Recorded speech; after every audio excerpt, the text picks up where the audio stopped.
Whakaloflahi atu go Sarai Mangawa, mai haneha do tola da walatala tutupu ke lata mai puli he pōnei. Whakamua kua whenanga mai e whakatonu whono he whone ke pule hea New Zealand i Lilifu Right Honourable Jerry Brownlee ke he motu he mam hea huiniafi. Kua whenanga mai a ia mai hana iki toko ua, mai toko whaa fōke tau Lilifu e ke pule hea New Zealand. Mai longi BCN News kua whenanga whakamua Niue he whala tau takitaki he motu ko New Zealand ke whakamanatua ke tūtau 50 he pule whakamotu. Hanei whala walatala ia. Koe tau Lilifu e ke pule ne wha putuia i Lilifu Dr. Yesha Verol mo i Lilifu tangi utikere mai he Labour Party. Lilifu e ke pule ha Palmerston North ko Kati Niman mai he National Party mo i ke pule ha Napier ko Huhana Linden he Green Party. Kwa mea ke tau Lilifu mai whakatonu whono Brownlee ke whakawhileweia mai Palemia Lilifu Dalton Tangelangi mai whakatonu whono Niue Hima Douglas he mama he pungi nei. Ke whahi tapunei ta mea ke alo toru ke whakawhileweia mai wholo tau whisinga hua whakatu whono mai tau NGOs. Kua whakawhileweia i alo tolu mai tau mtakau tukitaki whono maanga mai tau fuata he motu he whiawhia honei ke he taha whono anga forum. Hea holotua pungipongi tau whakahoko e taha whakatutālanga mai tau whiwhine ke tau kotawhanga tukitaki ki Hio Cafe i Tuapa. Tau hahai ai whoki taha whanoanga mahuinga he whono i ke pule he mama pungipongi. Tau mai ke whoki Lilifu Brownlee mai hana matakau ke mātutaki mai tau whakaholoanga aho whakamanatu he tau kautau Anzac he pungipongi tuloto a tō liu whenonga tō alo tolu he aho whalaile. Sarai Mangawa, he BCN News. Kia tūtokanga mo i toki awha Niue, pi he matapatu manatu ke whakawea ke tau whiawhia whakamanatuanga tū 50 tau he pule whakamotu he tau nei. Ko whakailoa he ki pule he whainga hoa potaanga mai tau tangata Lilifu Sonia Tālangi ke he hawhangianga he sipote he ango tokolonga he whahi tapko mole. Ko Lilifu ko Sonia Tālangi ne takitaki a komisi whiwhili he whakatuwhono ke lata mai tau whiawhia tū 50 tau pule whakamotu. Whalufu ke tau walatala he pōnei, tola he tokolonga i tau tangata he motu kua watu ke he whale tolu i Paliasi ke lata mai taunanga Wild Food Festival ne whakahoko heo tuloto he whahi tapko mole. Kua kisia whoki longa i tau manakai ki he kehe kua whakatata he tau fufuta ki he kehe. Kua meka i tau pukiata BCN ke tapaki whala tau manakai mahuinga nei he whahi tapko mole. Kua matapautu manatu he tau nei, taunanga mai tau manakai motu mai singa hau uawhe uafulumawha. Kua whakatutala BCN News mai takitaki he whahinga hua whanua, toa kau mai fusi ika poi o ke sene ke tau whakaholoanga he aho. Onoanga ke he Wild Food Festival, ka koe whimi koe tau menakai i tuai, e lari ke ruaki mai ke tātānaki, ke lata i moe tau menakai ne whaakai he tau mamatua he wahaya, e ki whakisia lahi he tōru ke he maunei. E ne tau se pua ki tānanga nei, ke riu ke anono, koe ngoe tau manakai e ne whaakai he tau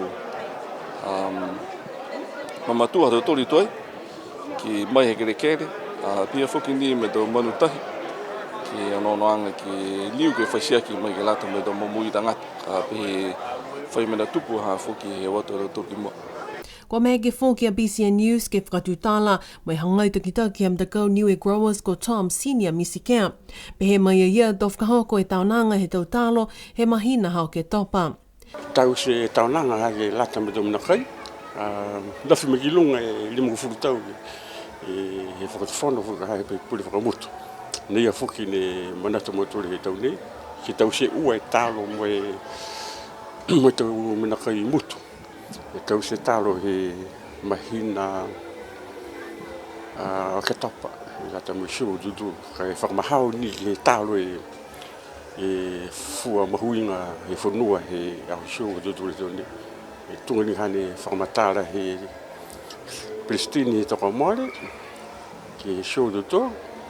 E talo ha. E tau se ke lata mo ke topa. Kai whakangofua ni e aho nei ke lata mo tau manakai mutu. Kua manaki ke maua mai e tau whakatoa toanga, he tau palepale, he māma he ahoa pongipongi. Whalufoke tau walatala ko mea ke lau tolu aho fitu 7-day Adventist he motu ke whakahoko a lau tolu a tau kemu mai tau whaate whahi topko mole. Si ke pongipongi niawhi ko mea ke lau tolu ke tau se tāwhiua lakahui he whanua aonga ko Paliasi. Kua whakamama mai tahe tau tūtaki he la lotu ko Francis Valiana e tau kakano ke kemu mai whiua lakahui ha lau tolu. Haia e ke muanga he loto hau fitu mai he atu Pasifika ko mamana ke whakahoki Samoa he matahiku he tauni si manako e lotu ke tātu whalua fuata ke he taunanga ia. Ko longa e tau whakakoanga ne mai eke ke whakalaulahi atu e tau loto matala he tau fuata ke he longa e tau puhala ke he moui. Whakaanga latafuki mo e moui he tangata ke pui mai he tau puhala ni kua mahifi kei e lalolangi he wahane. Tokolong e tau tangata ne kua whakalataha ke tau whiua laka hui he pongi hea hui niawhi. La he whakaue a Francis ke alo tōru osi, kua langamatau ke tau whakaholanga a sianga tupe, ke lata mai tau whata ke watu ke taunanga kemu, he tau lotu, he tatu Pasifika ki Samoa, he aho wafulumalima ke he aho torongo fulu a Tisemo, uawhe uafulumawha. Sarai Mangawa, he BCN News. Ne whenanga mai whalu ofisa ngā hua mai he ofisa konsula he motu ko Amerika, ne ngā hua ki o Kalana he whiawhi tapu ko Mole. Ko mai alau tolu ke hiahi mai ke he whalu he tau whakaholoanga, mai tau mtakau I whāfo he whakatuwhono ne whailang matai tupe ki ai e whakatuwhono Amerika. Mai ke ai a BCN News ke whakatutala mai ofisa Public Diplomacy ko Alexia Branch. Ko whakakisi ai e Alexia Branch e whalu he tau langa matai tupe, kua maeke e tau matakau I Niue ke kumi langa matai atu ki ai. Maeke whoki a lau tolu ke whalataha atu ke he hawhangianga, he whakaholoanga ke tolu aki ke lata mai tau whiwhine ngā hoa pisinisi he motu. Koe tau langa matai nei ke whakaako e tau whiwhine ke tau puhala leweki mo e tātāna ki tupe he halau tola tau pisinisi. Mahui ngā lahi whoki e tau whakaholoanga nei ke whakamalolo mo e langa matai e tau whiwhine ke tā mata halau tūlu tau pisinisi fōu, mo e whakalaulahi e tau munuina ka maua mai he halau tūlu a tau pisinisi. Ko e whakaholoanga ke tūlu akia nei, ke lāte e me tau whiwhine ngā hua pisinisi he motu ne whakahingoa Whakaperitania, ko e Academy of Women Entrepreneurs. Esther Pavihi, my BCN News.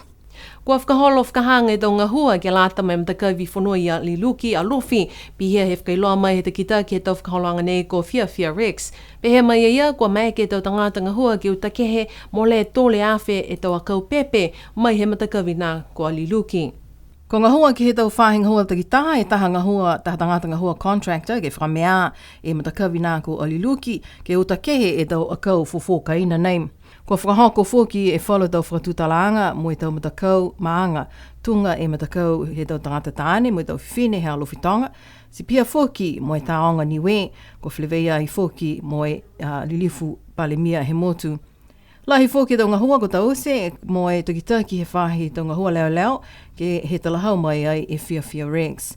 Pehe mai e Whiawhia tō tūmau e tau ngā hua ki Aliluki mo e tau langmatai mai I lau tōru e tau tangata he maanga ni kua manako ki ngā hua o loa ki ai.